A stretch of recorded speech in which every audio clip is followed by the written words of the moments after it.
Tones, 声调, 弯的喐, 声调, 听调. Are they important? When you're first learning a tonal language like Chinese, Thai, Mandarin, Cantonese, Vietnamese, Burmese, do you really have to pay that much attention to tones? Surely native speakers are going to be able to catch what you're trying to say from the context of what you're saying, and the tones are something that you can start to develop and hone later on in your learning journey. Well, this is a fascinating conversation that's come up in one of the most popular Thai language learning groups on Facebook, where it looks like a native Thai speaker has put together a YouTube clip, and it's entitled "Do Not Study Thai Tones."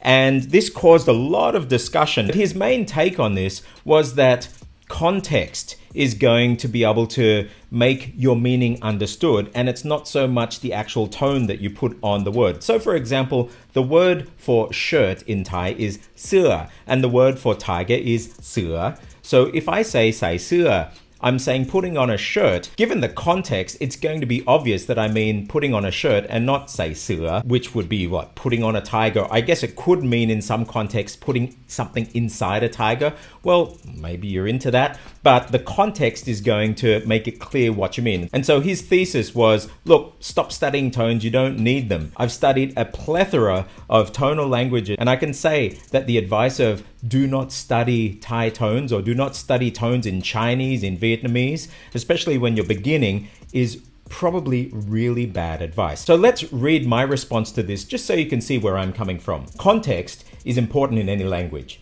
However, after watching this, I'd be concerned that it would give a false sense of security.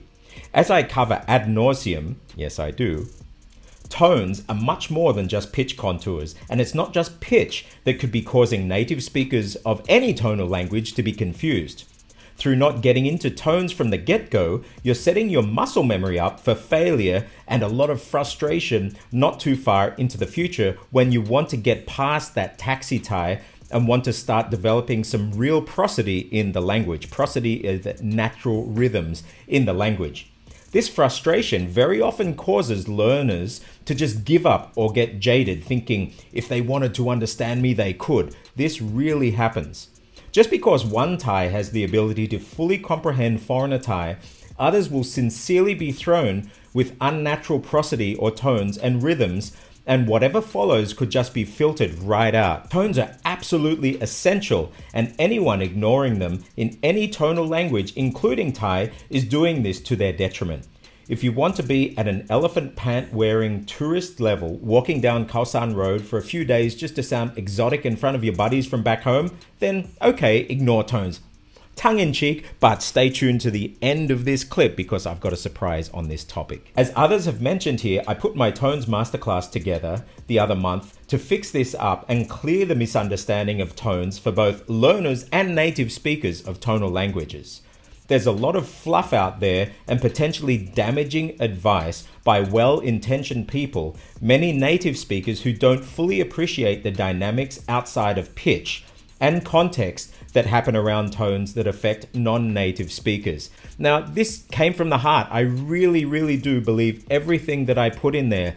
When I learn a language, and I think when anybody is investing the time, the money, the effort in learning a new language, especially a tonal language, they're learning it in order to create relationships, to be able to communicate with people on the ground. Very few people decide, I want to learn this language just so they can take a 2-day holiday in a tonal language speaking country and impress their friends. Most people are learning it for a reason, and they want to be able to communicate with people. And I'm telling you, could you imagine if I was speaking like this, and when I was talking to you, I'm actually speaking in an Australian accent, but the rhythms are all wrong about the way I'm speaking. There's only so long as a native speaker that you're going to be sitting listening to that. Maybe if I'm saying, where's the bathroom? Or can I order now? Yeah, okay, it's one sentence and people might be able to catch it.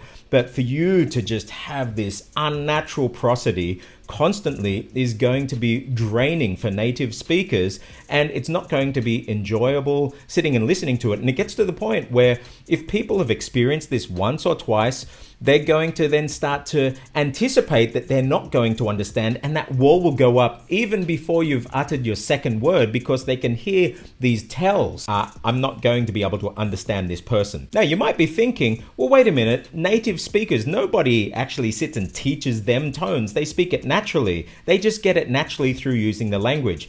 When I was researching to put my clip together for my Tones Masterclass, just looking through all of my experience speaking tonal languages and speaking to native speakers of tonal languages, two of the people that I spoke to were my children. Now, I have 3 children. One's a toddler, so she's just learning to speak now. But I have 2, 17 and 18 years old, 17-year-old son and an 18-year-old daughter, and they are native speakers of Thai.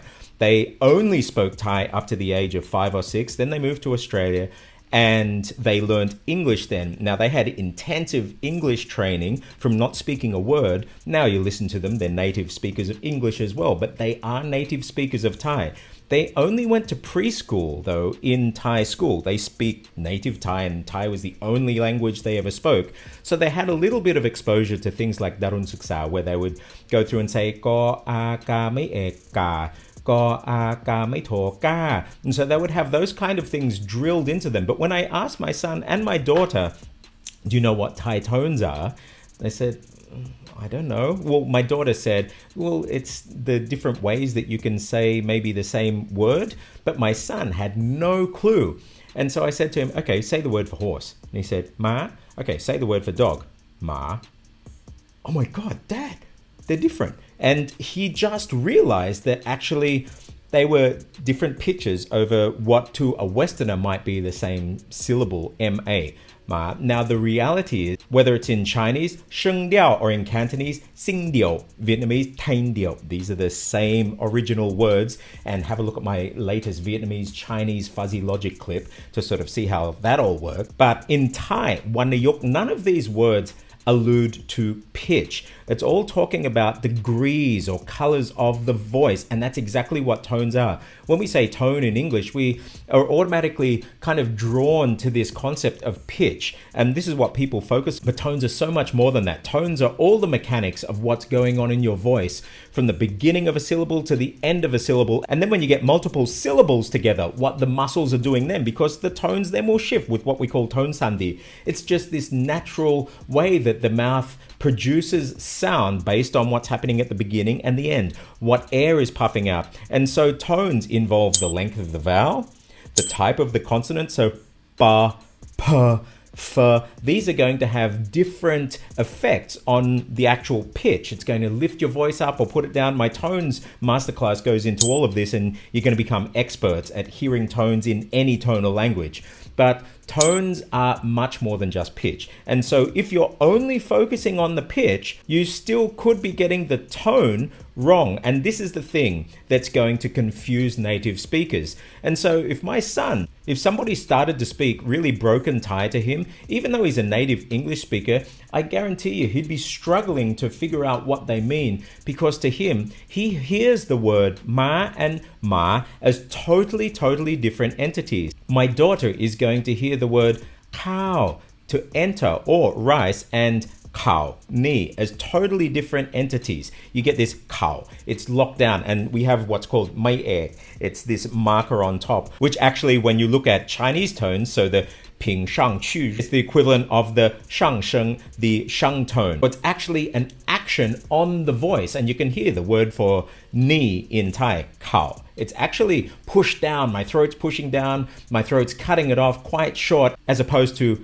cow, which means rice. Now, these are totally different words as far as they're concerned. Now, context is going to give some context around it. And so we have the word cow and cow. So enter and rice in Thai. And depending on what you're saying, yeah, they might sound identical. So context has a role. However, if you say cow and cow, these are totally different words. The whole feel of the word is different. It's not just the pitch envelope over it. And so I would say to anybody learning a tonal language like Chinese, Vietnamese, Burmese, Thai, Lao, learn the tones from the start. Really start focusing in on them, but don't just focus on the pitch. look at everything that's involved with that tone. Now, I go through all different tones, all different systems of tonal languages in my tones masterclass, so you can actually practice shifting your throat around between tonal languages, but start to get that foundation and train your ears to lock your ears into your muscles. And so when you hear yourself saying something that you just feel is wrong, well, then you're going to be able to self-correct and start to bring yourself more in line with how native speakers would be producing that not just individual syllable, but whole blocks of sound in phrases, sentences, and just dialogues in general. Don't be that elephant pant wearing tourist walking down Khao San Road that just wants to impress his buddies sounding exotic. You're going to learn a language, learn it well, learn it to speak to the heart of people, and better still, learn it to hear the hearts of other people that you're speaking with. But now, on that topic of elephant pant wearing tourists, here's a little song I wrote. I'm Stuart J. Raj. Don't forget to scan the QR code. Come and join the discussion on the Discord server. I'll see you on the other side. Elephant pants, elephant pants. Baby, gotta get me some elephant pants. I saved up my cash, I'm gonna see the world. Find my soulmate, gotta hope it's a girl. Sunscreen's packed, my bags are loaded and locked. Walking down the street, everybody's watching me. Taxi mashas tuk tuk sukum with celebrity. That's what they call me when I'm in the car. I gotta get me some elephant pants, crocky flip-flops, and a beer-branded beater. Hey, look, Mom, I'm going to Bangkok. I gotta get me some elephant pants, crocky flip-flops, and a beer-branded beater. Hey, everybody, let's go to Bangkok. Hello, Mr. You're very handsome. Wherever I go, they make me welcome. I never knew I looked this good. It must be something in the air. I wanna call her over, sit down next to me. It doesn't really matter whether him or it or she. Time to dress up or what to wear. I gotta get me some elephant pants, crocky flip-flops, and a beer-branded beater. Hey, look, Mom, I'm going to Bangkok. I gotta get me some elephant pants, crocky flip-flops, and a beer-branded beater. Hey, everybody, let's go to Bangkok. I gotta get me some elephant pants, crocky flip-flops, and a beer-branded beater. Hey, look, Mom, to Pai Kung Thep.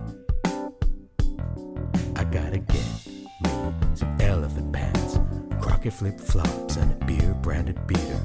Hey, everybody, let's go to Bangkok.